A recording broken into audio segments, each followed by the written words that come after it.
plazo verdaderamente perentorio porque es un plazo constitucional, logramos con los datos que ellos nos dieron obtener y abrir una carpeta por delincuencia organizada. Eso es una carpeta de carácter federal. También logramos que el juez de control ya le dictara la formal prisión a este individuo y ya se encuentra en una cárcel de alta seguridad. Y al tener ya una acción de carácter federal como la que ya tenemos, la madrugada del día de hoy, la Fiscalía General de la República, el Ministerio Público, la Policía y los peritos tomamos posesión de ese lugar. No habíamos podido tomar posesión porque, como bien se sabe, se estaba manejando por la Fiscalía Local, por haber sido la que hizo todas estas gestiones, que ya se habló de ellas con mucha claridad desde el mes de septiembre del año pasado. Ya en este momento es un asunto de carácter federal, está ocupado ese sitio por las autoridades federales y están entrando los peritos para determinar la realidad de lo que hay ahí. Los objetos que, de acuerdo con versiones iniciales, estaban ahí y que en el recorrido que se hizo ya no estaban, ropa, zapatos, etcétera. Eso está a resguardo ya también de la Fiscalía. Me imagino que estaba a resguardo de la Fiscalía Estatal, ya está a resguardo también de la Fiscalía General de la República. Nosotros, y eso lo habíamos estado tratando inclusive antes de esto del Astra, para que la Fiscalía Local nos haga entrega de toda esa documentación, de todos los bienes, todas estas prendas, de lo que tenga en materia de ocios y lo que haya avanzado en estos 6 meses en los asuntos de carácter pericial para determinar qué tipo de actividades hubo ahí. Y por último sería, yo sé que en este tipo de casos es muy sensible la información y todos quisiéramos tener resultados rápidos, expeditos, inmediatos, pero se tiene que hacer todo un trabajo forense. ¿Cuánto tiempo se va a tardar en dar los primeros resultados, la primera información de lo que sucedió en este lugar? Una de las instrucciones muy claras que les di hoy al área pericial de la Fiscalía es que a partir del momento en que tomen posesión, que lo están haciendo ahora, yo creo que el día de hoy nos deben de dar un plazo específico, claro, por días, de qué es lo que nos van a informar pericialmente, en qué forma nos los van a dar. Yo creo que vamos a estar obteniendo de manera secuencial datos que nosotros debemos de hacerlos públicos, porque ese es uno de los problemas más serios que tiene ese lugar. Por último, ahora sí, perdón. En la conferencia que dio usted la semana pasada, ya se había hablado de que sí había indicios de que al menos había restos humanos. Así es. No se dice cantidad, sí. No se dice en dónde exactamente. Ayer también el fiscal nos comentaba, el secretario de Seguridad nos comentaba que en la declaración inicial de esta persona detenida se hablaba de que se había ejecutado tortura en la capacitación de la gente que llegaba ahí y eventualmente se les privaba de la vida. ¿Hay algún indicio de que ahí sí hubo gente que fuera privada de la vida, restos ahí en el lugar? A ver, vámonos por orden. Ahí hay 3 preguntas. La primera, esta persona, las declaraciones que hizo ante los primeros respondientes, no declaró frente al juez. Nosotros tenemos que esperar las declaraciones frente al juez por razones procesales que son reconocidas. Todos los bienes de los cuales nos dio cuenta la Fiscalía Local, pero que no nos ha entregado todavía las pruebas, en este momento, ya que tenemos abierta un caso federal, ya la orden va a ser inmediata para que todo lo que tenga en su poder lo entregue y los procesos periciales que tenga los continúe hasta que los termine, porque no quiero que se vaya a quedar un proceso pericial que lleva 6 meses trunco, mientras nosotros estamos comenzando otro en el que podríamos tener toda la información que ellos ya recabaron. Le agradezco mucho, fiscal. A usted muchas gracias. Presidenta, nada más, si nos puede hacer un comentario. El próximo viernes viene a México en una gira que va a realizar por Centroamérica y por México, Kristi Noem, la secretaria de Seguridad Interior de Estados Unidos. ¿Algún comentario acerca de ello? Ayer también vimos que estaban aquí presentes en la tarde, bueno, en el transcurso del día, los secretarios de la Defensa y secretario de Marina, estaba gente de aduanas también. Es parte de todo este proceso de preparar pues no sé, el informe que tenga que hacer México hacia el 2 de abril para este tema de los aranceles. No es un informe, es una reunión de coordinación. Ella viene el viernes, la vamos a recibir alrededor de la 1 de la tarde. La vamos a recibir conjuntamente, fue su solicitud. La secretaria de Gobernación, el secretario de Seguridad, el secretario de Relaciones Exteriores y su servidora. Y no es que vayamos a darle un informe, sino que es importante que se conozca cuáles son los resultados del Gabinete de Seguridad. Si recuerdan, acordamos una serie de acciones conjuntas en una reunión que hubo en Washington, donde estuvo el secretario de Marina, de la Defensa, el secretario de Relaciones Exteriores y el propio fiscal. Y ahí se acordaron una serie de puntos. Entonces vamos a dar seguimiento pues a esos acuerdos que se tomaron. Entonces aquí la vamos a recibir y vamos a estar en este proceso de coordinación. No tiene ya que ver con el tema de los aranceles, es darle seguimiento a los acuerdos que tomamos en materia de seguridad. La reunión que tuvimos con responsables de la Defensa y Marina es un trabajo que estamos haciendo para fortalecer aduanas y la recaudación de las aduanas. Entonces, estamos trabajando conjuntamente para fortalecer ese trabajo. Muchas gracias. Sí. A ver, por acá estabas desde ayer. Buenos días, Presidenta. Rodrigo Muñoz de NX Noticias. Justamente en el tema de Estados Unidos, el día de ayer el presidente Donald Trump comenta que habría algunas excepciones a los aranceles que podrían ser impuestos a principios del próximo mes.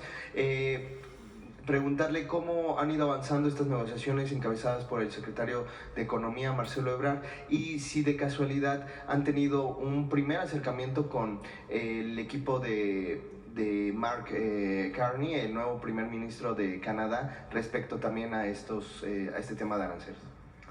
Se está trabajando con ellos. Sí es importante porque ellos pues tienen propuestas, no todas las conocemos hasta que no llegue el 2 de abril, y nosotros lo que estamos en estas reuniones pues es brindando toda la información de las afectaciones que tendría para Estados Unidos y para México el poner aranceles nuevamente. Entonces vamos a esperar al 2 de abril y sí hay mucha comunicación entre el secretario Ebrard y el secretario Lutnick. Están pues en comunicación permanente y estamos trabajando también con muchos sectores empresariales, desde las automotrices, acero, aluminio, etcétera, etcétera, para tener esta información y también, de acuerdo a lo que vayan a presentar el 2 de abril, pues nosotros anunciar las medidas que anunciaríamos, si es el caso, el 3 de abril.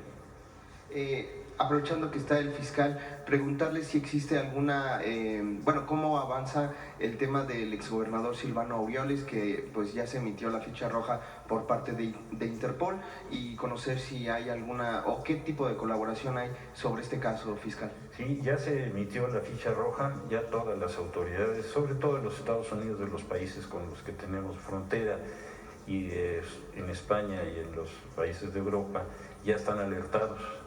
La situación de ese individuo es la de muchos asuntos que tenemos de esa naturaleza, en los que el cerco de la operación de identificación y de obtención de su aprehensión se va a dar, no cabe duda.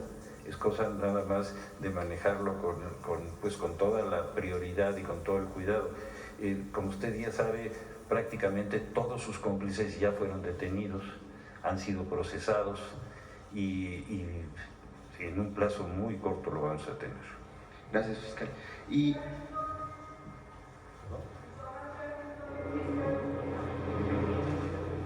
Tomás Yarrington todavía está en los Estados Unidos.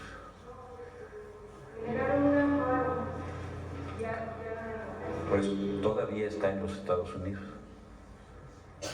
No ha llegado a México. Cuando llegue a México, y presente su amparo, vamos a acudir a las autoridades federales, a judiciales, para poder obtener el cumplimiento de todas las sanciones que hay para él. Todavía está en los Estados Unidos. Presidente, si me permite, la última pregunta para el secretario Omar García Harfuch. Si la estrategia, esta reunión que va a sostener con las autoridades estatales de Guanajuato se parece a las reuniones que tuvo en Tabasco, y cómo le fue ahí, y ahora cómo pretende establecer este sistema ahí en Guanajuato. Gracias.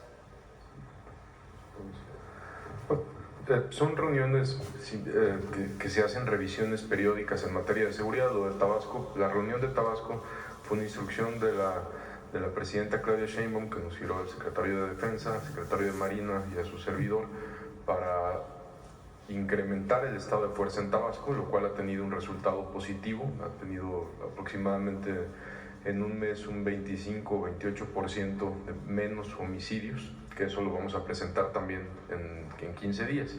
Y esta reunión de Guanajuato, pues derivado de estas detenciones que se realizaron en esta semana y la semana pasada, más las que se planean hacer, pues también la presidenta nos instruyó tener esta reunión con el gobierno de Guanajuato, con la finalidad de incrementar las operaciones, revisar la estrategia de seguridad y ver sobre todo en qué podemos apoyar como federación al Estado.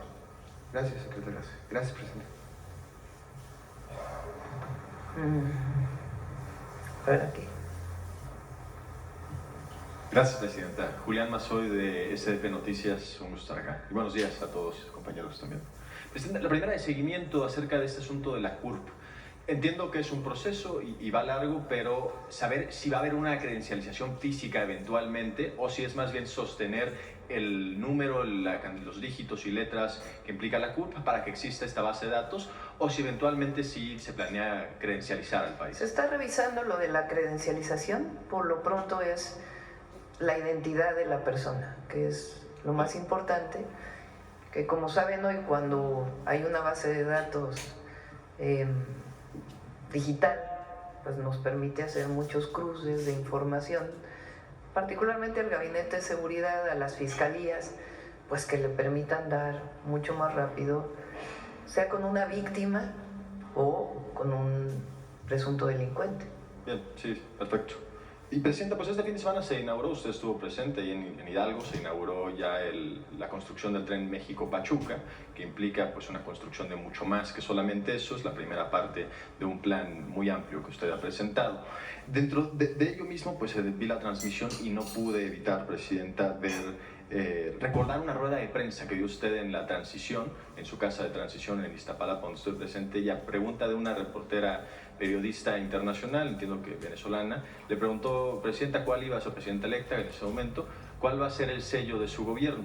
Y usted dijo, pues van a haber varios, van a haber diferentes cosas, un segundo piso, pero creo que para responder a esto me gustaría ser recordada como una presidenta que reconstruyó los trenes de este país, reconstruyó el sistema ferroviario que había sido privatizado y destrozado, vendido a particulares, y creo que así podría ser. Y no obstante, pues sobre ello ha habido una respuesta por parte de los sectores más reaccionarios de este país, que cuestiona la utilidad de regresar a este sistema de movilidad. Hace un par de meses, quien entiendo que es abogado personal de Felipe Calderón y fue exsecretario de Trabajo, Javier Lozano, dijo lo siguiente en un espacio de análisis al cual recurre la oposición de forma regular. Sucedió el 12 de diciembre de 2024 y me voy a permitir leerlo textualmente, disculpen la vulgaridad. Dice, en la 4T dicen, claro que sí estamos apostando en la infraestructura, como que los trenes de pasajeros. Ya no mamen. ¿Cómo van a pensar que eso es apostar por la infraestructura sabiendo que van a perder dinero? Presidenta, pues ¿cómo responder a la reacción de la derecha conservadora, los sectores pues que evidentemente son minoritarios? Los ferrocarriles, la reconstrucción del sistema ferroviario es una medida muy popular. En esa misma rueda de prensa a la que hago referencia, usted decía que era parte de su proyecto porque a la gente en las giras que hizo por el país durante la transición le decía que deseaban y que pues recordaban con un afecto particular el sistema ferroviario. Y no obstante, pues sí, la reacción conservadora, a pesar de ser pues un sector minoritario tiene una sobrerepresentación en espacios mediáticos y va a haber que hacer frente a los argumentos que siempre se presentan, contraargumentos, pues que los trenes son de los años 60, que hay un impacto ecológico, que no son viables económicamente, que pues hay medios de transportes más eficientes. ¿Hay algo que se puede hacer? ¿Se debe de hacer algo para pues responder a la reacción ante esta sobrerepresentación mediática que hay de estos argumentos? Y pues la otra es pues preguntarle si se puede convencer a la reacción o si se debe, o cuál es el contraargumento, porque vamos a enfrentarse a esto siendo un pilar de su gobierno, la construcción de estas vías férreas, presidente. Bueno, primero este personaje, a ver si en una de estas mañaneras recordamos su historia para los jóvenes. ¿Quién es este personaje? ¿Con quién trabajó? Ya nomás el caso de, ¿cómo se llamaba este personaje que tenía guardado dinero ahí? Shen Li llegó. ¿No lo mencionó a él? No lo mencionó, presidente. Él lo mencionó a Lozano, ¿no? No, yo digo, el no lo papel mencionó a su cuello, ¿no? De aquella sí, época. Claro. Sí. Hay que recordárselo a los jóvenes. Vamos a pedirle hay alguno de los equipos que hace las cápsulas que haga una historia de este personaje, porque luego no se conoce. Aprovecho a los compañeros de los medios alternativos. No se preocupen tanto por lo que dice Riva Palacio. ¿Quién es Riva Palacio? ¿Quién lo lee? ¿A ustedes los ven más que a este personaje? Preocúpense por lo que ustedes informan al pueblo, a la gente.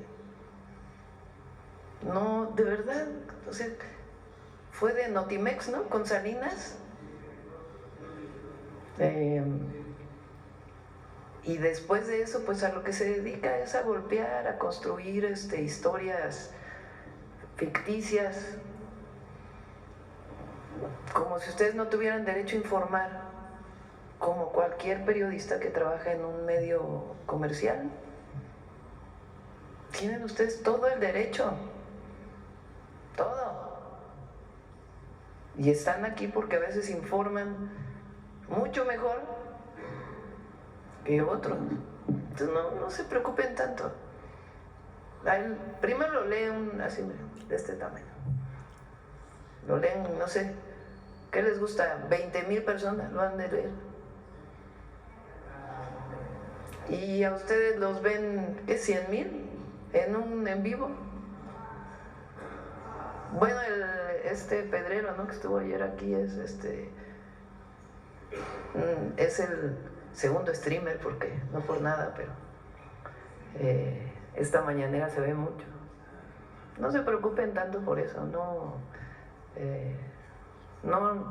al revés, todo lo que viene de críticas de ellos, pues lo que muestra es que ustedes están haciendo su trabajo. Ayer cuando hablábamos de esto me olvidé comentarlo. Entonces, ustedes hacen muy bien su trabajo y qué bueno que existen los medios alternativos. Entonces, bueno, eso quería comentarlo. De este personaje, pues hay que sacar su historia, quién es. Los trenes de pasajeros tienen muchas virtudes. Nada más vean lo que ha hecho Japón, lo que ha hecho China, Europa y los trenes de pasajeros. Y las bondades, las virtudes de estos trenes de pasajeros, no solamente para la conectividad de las personas, sino para generar desarrollo regional. No hay que olvidar que en nuestro país los trenes de pasajeros y de carga fueron privatizados en el sexenio de Zedillo. No hay que olvidar que Zedillo se fue a trabajar después de haber privatizado a una de las empresas a las que les dio el beneficio de la privatización. El presidente López Obrador recuperó los trenes de pasajeros, particularmente el Tren Maya y el interoceánico, que ambos serán, bueno, el interoceánico ya es de carga y el Tren Maya va a ser de carga, porque es la forma más eficiente de transporte. Nada más pongan, ahora hemos estado en los puertos, Sale un contenedor de Manzanillo, entra un tráiler. ¿Cuántos contenedores le caben al tráiler? 2. La gasolina o el diésel que utiliza este tráiler. Cuando va el tren, pues lleva no sé cuántos, a ver si Andrés nos dice, por lo menos 50 contenedores, ahorrando diésel, haciendo más eficiente el traslado. Para la carga y para los pasajeros, recupera además la movilidad de muchas poblaciones que cuando se acabaron los trenes en el país,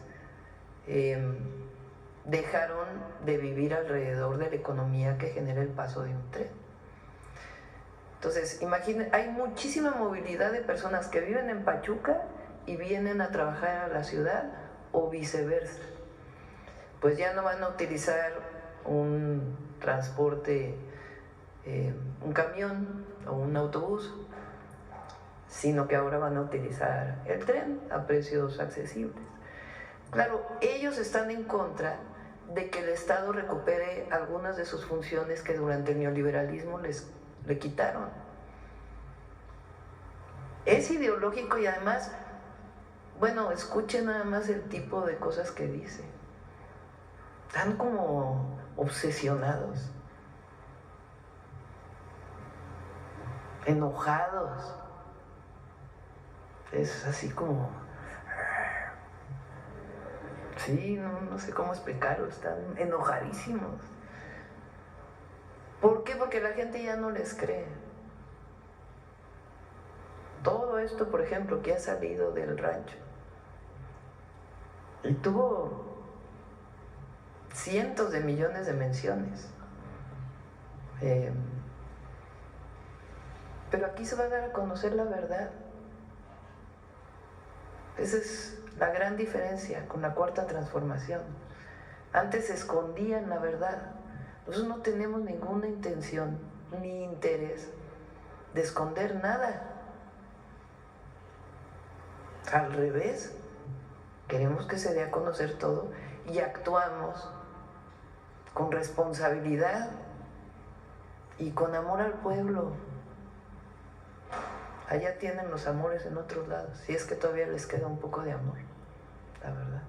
Presidenta, una de seguimiento a este asunto de los trenes, pues son más de 3.000 kilómetros los que usted ha anunciado, incluyendo... 3.000 kilómetros que se han anunciado, especialmente en 2 rutas, la que va a ir desde la Ciudad de México hasta Nogales por el Pacífico, y luego en la transmisión usted también anuncia esta ruta que va por el Golfo, y hay un momento que no se escucha bien, pero usted dice el Golfo. ¿Nos recuerda el nombre del Golfo?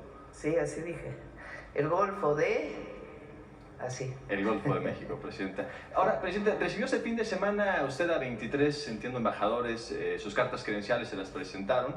Dentro de ellos me llamó la atención la presencia del nuevo embajador de Canadá, que sustituye al ex embajador, el señor Green, que recibió un extrañamiento por parte del gobierno federal a finales del sexenio pasado, extrañamiento al que usted se sumó como presidenta electa de la República, pues decía que había preocupaciones de los inversionistas canadienses por la reforma al Poder Judicial. Preguntarle si el nuevo embajador hizo algún tipo de comentario así, o si ahora sí ya quieren empezar con el pie derecho. Muy bien de cómo estrechar las relaciones con Canadá. Por cierto, en efecto, tenemos pendiente una llamada con el primer ministro de Canadá. No se han podido ajustar las agendas, pero ya esperamos que muy pronto ya se dé esta comunicación. ¿No haya preocupación? ¿No dijo nada de preocupación del sector? No, pues ya quién va a cuestionar la reforma al Poder Judicial. Gracias, Presidente. Sí. A ver, por acá. Gracias, Presidenta. Buenos días, Judith Sánchez Reyes de Perspectivas y Radio Milet. Esta pregunta es para el fiscal, preguntarle si al haber abierto el rancho para que se hiciera un recorrido por personas no especializadas en materia forense y demás, no va a obstaculizar la investigación que va a hacer la Fiscalía en ese sentido.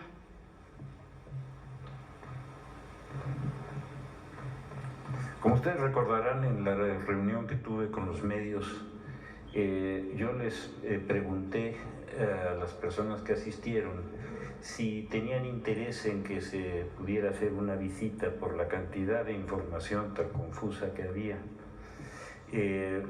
Hubo un acuerdo general, no hubo nadie que se opusiera, y les dije con toda precisión que nosotros les íbamos a pedir la autorización a la Fiscalía Local para ver si se podía hacer esa visita sin estorbar las actividades periciales que estaban haciendo. Se le hizo la consulta, estuvo de acuerdo y nosotros dimos todo el apoyo para que pudieran asistir ahí. Lo que nos encontramos fue una situación que no estaba prevista. La Fiscalía del Estado hizo después de que nos dio esa autorización, hizo una invitación por su propia cuenta para llevar a grupos sociales una hora antes de que llegaran los periodistas. Eso fue lo que vimos. No sé si esté claro. ¿Y eso no, digamos, provocaría una sanción, alguna situación a la Fiscalía?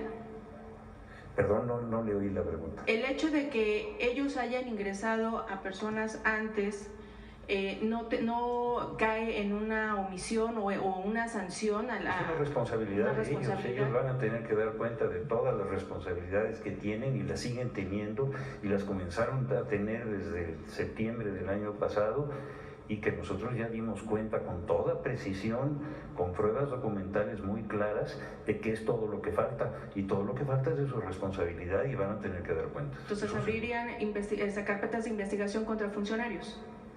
Tenemos las carpetas abiertas, no hay problema. ¿Algo más? Por el momento es todo, fiscal. Y esta pregunta es para el secretario de Seguridad, si me permite. De estos más de 15,000 detenidos que se han dado en estos últimos meses, ¿en dónde están recluidos? O sea, ¿cuáles son como los estados en donde están estas personas? Y si esto no ha agravado el asunto de sobrepoblación que hay en los centros penitenciarios en el país, tomando en cuenta que hay información de que el 46.4% de la población privada de la libertad a nivel nacional comparte una celda con más de 5 personas. Entonces no sé si esto ha agravado, ¿sí?, la sobrepoblación. No tenemos un reporte de algo delicado en el sistema penitenciario, que estos 15,000 detenidos haya sido significativo, pero con gusto, para no especular, hoy mismo checamos la información con el Sistema Penitenciario Federal, que depende de la Secretaría, que a su vez tiene contacto con los 32 sistemas penitenciarios. ¿Podría haber un mapeo, secretario, sobre saber en cuáles son los estados principalmente en donde se encuentran? No sé si la mayoría estén en cárceles de alta seguridad, y cuáles serían como los principales delitos por los cuales están detenidos. Sí, los principales delitos principalmente han sido portación de arma de fuego, posesión de droga, también homicidio, lesiones por arma de fuego, robo de vehículo con violencia, los delitos de alto impacto principalmente.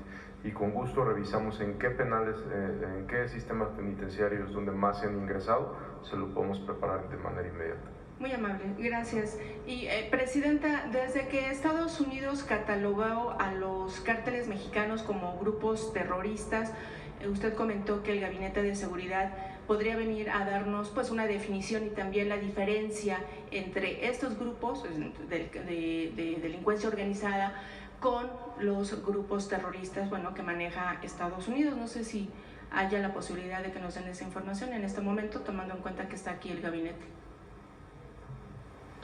La diferencia entre cómo catalogamos nosotros. A ver, volvemos a la pregunta, si es tan amable. Sí, si nos puede dar cuál es la definición de terrorismo.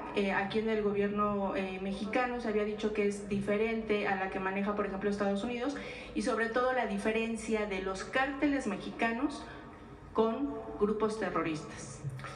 La definición de terrorismo no la hace el gobierno, está establecida con toda precisión en el Código Penal.